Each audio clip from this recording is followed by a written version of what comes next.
कर्म बड़ना भाग्य कहीं खराब कर्म करी भी लोक भलरे अछंती। आज आमे कहिबापई जाउछे कि आमे केउं भली भाबे निज कर्म द्वारा फल पाई थाउ।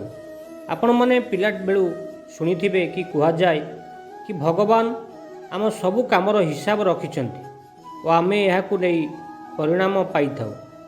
आज आमे आपनको कहिबा कि कर्म बड़ कि भाग्य बड़। ଏହା ସହ ଆପଣ ଏହା ମଧ୍ୟ ଜାଣିବାକୁ ପାଇବେ କି ଏହା କିଭଳି ଆମେ ବଦଳାଇ ପାରିବା। ଆଜି ଆମେ କହିବା ଏକ କାହାଣୀ ମାଧ୍ୟମରେ କି ଆପଣ ଏହାକୁ ସରଳ ଭାବେ ଜାଣିପାରିବେ। ଆଜି ଆମେ କହିବା ପାଇଁ ଯାଉଥିବା ଏକ ସାଧାରଣ କଥାକୁ ଅନୁଭବ କରନ୍ତୁ। ଯଦି ଏକ ଶଗଡ଼ ଗାଡ଼ି ସିଧା ରାସ୍ତାରେ ଯାଉଛି ତେବେ ଏହା ଉପରେ କିଛି ଲାଗିନଥାଏ। ଯଦି ଏହା ମାଟି କାଦୁଅ ରାସ୍ତାରେ ଯାଉଛି ତେବେ ଏହାର କିଛି ସମୟ ପରେ ଶଗଡ଼ରେ ଏହା ଲାଗି ଯାଇଥାଏ। କିଛି ସମୟ ପରେ ଆପଣ ଦେଖିପାରିବେ କି ଏହା ଆପଣଙ୍କ ଉପରେ ମଧ୍ୟ ଛିଟା ପକାଇବା ଆରମ୍ଭ କରିଦେବ। ଦିନେ ଦୁଇ ବନ୍ଧୁ ଥିଲେ, ଜଣେ ସଜ୍ଜନ ଥିଲେ ଆଉ ଜଣକ ଖଳ ପ୍ରକୃତିର ବ୍ୟକ୍ତି ଥିଲେ। କିଛି ଦିନ ପରେ ସେମାନେ କିଛି କାମ କରିବା ପାଇଁ ଏକ ଜାଗାକୁ ଯାଇଥିଲେ।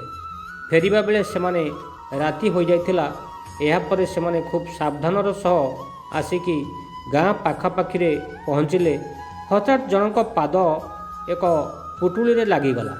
ସେ କହିଲେ କି ଏହା କ'ଣ?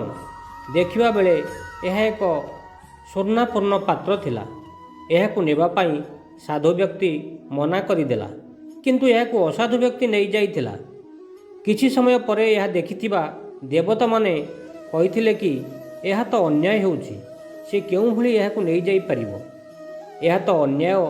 ଭଗବାନ ସେହି ସମୟରେ କହିଲେ କି ଯେଉଁ ବ୍ୟକ୍ତିଟି ଭଲ କାମ କରୁଛି ସେ ଆଗକୁ ଯାଇ ତାହାର ପରିଣାମ ପାଇବ, କିନ୍ତୁ ସେ ଆଗ ଜନ୍ମରେ କିଛି ଭୁଲ କରିଥିଲା ଯାହା ପାଇଁ ତାକୁ ଏହା ଭୋଗ କରିବା ପାଇଁ ପଡ଼ୁଛି।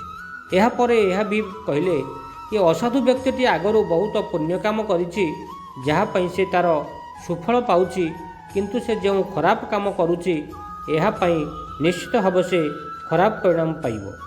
ଆଜିର ଭିଡ଼ିଓଟି କେମିତି ଲାଗିଲା ମତାମତ ଦେବେ। ଯଦି ଭିଡ଼ିଓ ଭଲ ଲାଗୁଛି ତାହେଲେ ଲାଇକ୍, ସେୟାର, କମେଣ୍ଟ କରିବାକୁ ଭୁଲିବେନି। ଚ୍ୟାନେଲ ଯଦି ସବସ୍କ୍ରାଇବ୍ କରିନାହାନ୍ତି ତାହେଲେ ସବସ୍କ୍ରାଇବ୍ କରିଦିଅନ୍ତୁ। ଜୟ ଜଗନ୍ନାଥ, ଜୟ ଶ୍ରୀକୃଷ୍ଣ।